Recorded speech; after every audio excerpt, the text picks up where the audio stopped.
Hai, salam jumpa. Melalui video ini, kita akan belajar bersama tentang teks prosedur. Pernahkah kalian mendengar tentang teks prosedur?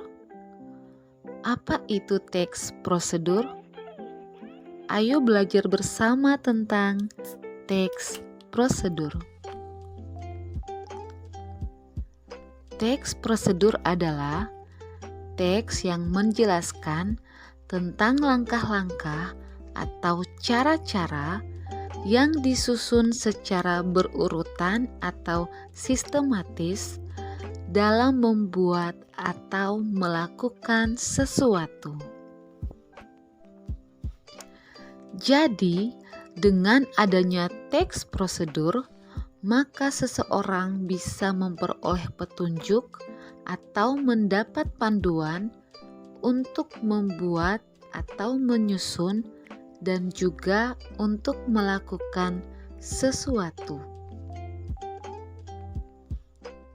Nah, anak-anak, ayo kita pelajari tentang jenis-jenis teks prosedur. Jadi, ada 3 jenis teks prosedur, yaitu yang pertama, teks prosedur sederhana.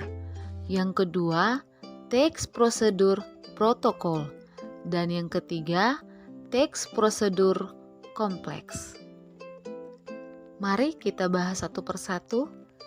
Yang pertama yaitu teks prosedur sederhana.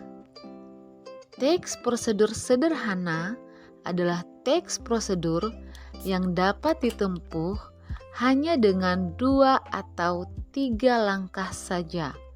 Contohnya, cara mendaftarkan akun Facebook. Yang kedua yaitu teks prosedur protokol. Teks prosedur protokol merupakan teks prosedur yang langkah-langkahnya bisa dibolak-balik, tapi tujuannya tetap bisa tercapai. Contohnya seperti cara memasak mie instan.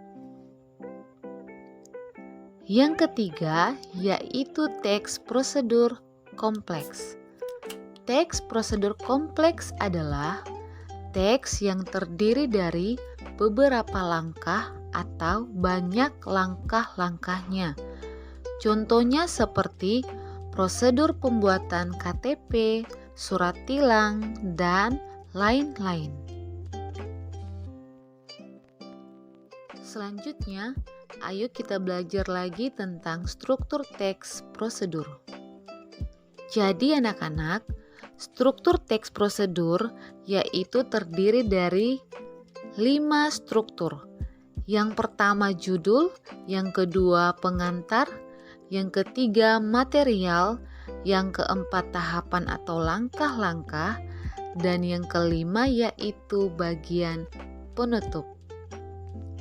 Mari kita pelajari satu persatu lagi tentang struktur teks prosedur. Yang pertama yaitu judul. Struktur yang pertama ini yaitu berkaitan dengan pemberian nama benda, suatu aktivitas yang akan dibuat atau dikerjakan. Yang kedua yaitu pengantar. Struktur ini atau pada bagian ini biasanya berisi pernyataan pembuka untuk menyampaikan tujuan penulis. Yang ketiga yaitu material. Material yaitu berupa bahan dan alat yang dibutuhkan selama proses pembuatan atau pengerjaan sesuatu. Yang keempat yaitu tahapan atau langkah-langkah. Berkaitan dengan langkah-langkah yang dituliskan atau disampaikan secara berurutan. Dan yang terakhir atau yang kelima yaitu penutup. Bagian di mana penulis teks prosedur menulis apa yang ingin disampaikan di bagian akhir teks, atau pelaku prosedur menyampaikan pernyataan penutup di bagian akhir kegiatan. Bagaimana? Sudah paham kan tentang struktur teks prosedur? Mari kita lanjutkan tentang kaidah kebahasaan teks prosedur. Jadi, teks prosedur memiliki 7 kaidah kebahasaan. Yang pertama yaitu konjungsi temporal. Yang kedua, kata imperatif. Yang ketiga, verba material dan tingkah laku. Yang keempat, partisipan manusia. Yang kelima, bilangan penanda. Yang keenam, kalimat interrogatif. Dan yang ketujuh, kalimat deklaratif. Mari kita bahas satu persatu tentang kaidah kebahasaan teks prosedur. Yang pertama, konjungsi temporal. Konjungsi temporal merupakan kata penghubung yang berhubungan secara kronologis dengan waktu. Contohnya seperti setelah ini, kemudian, lalu, sesudah itu, selanjutnya, sebelum itu, dan lain-lain. Yang kedua, kalimat imperatif. Kalimat imperatif adalah kalimat yang mengandung perintah. Fungsinya ialah untuk meminta atau melarang seseorang untuk melakukan sesuatu.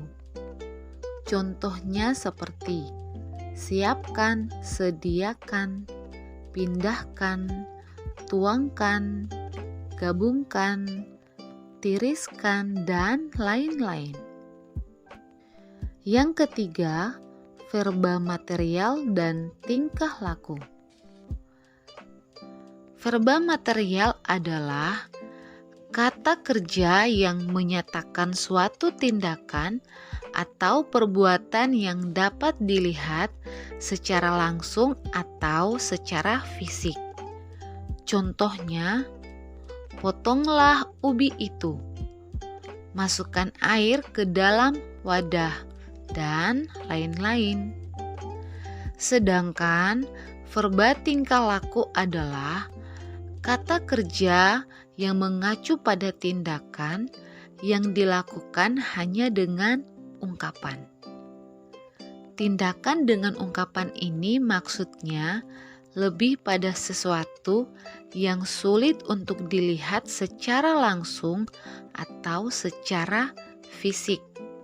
Misalnya, tunggu kira-kira 5 menit. Diamkan sampai matang. Tetap pertahankan, dan lain-lain. Yang keempat, partisipan manusia. Partisipan manusia adalah mempartisipasikan atau mengikut sertakan manusia dalam tulisan tersebut untuk membantu atau membuat langkah-langkahnya. Maksudnya, ada yang memperagakan atau menampilkan langkah-langkah pembuatannya. Yang kelima, bilangan penanda. Bilangan penanda adalah bilangan yang mengurutkan langkah-langkah pada tulisannya. Contohnya penulisan nomor. Apabila ada terdiri dari 5 langkah, berarti terhitung atau ditulis dari 1 sampai 5. Yang keenam, kalimat interrogatif. Kalimat interrogatif merupakan suatu kalimat yang berisikan tentang pertanyaan dan berfungsi untuk mengetahui sebuah informasi tertentu. Contohnya, bagaimana cara membuat mie telur? Bahan-bahan apa sajakah yang diperlukan? Dan lain-lain. Yang ketujuh, kalimat deklaratif. Kalimat deklaratif merupakan suatu kalimat yang berisikan tentang pernyataan dan berfungsi untuk memberikan sebuah informasi atau berita tertentu. Contohnya, papeda adalah makanan khas orang Maluku. Seseorang akan sehat apabila rajin berolahraga, dan lain-lain. Baik, itulah penjelasan tentang kaidah kebahasaan teks prosedur. Sekalian menutup perjumpaan kita melalui video pembelajaran hari ini. Semoga materinya bisa diterima dan dipelajari dengan baik. Dan sampai jumpa kembali di video-video selanjutnya. Terima kasih.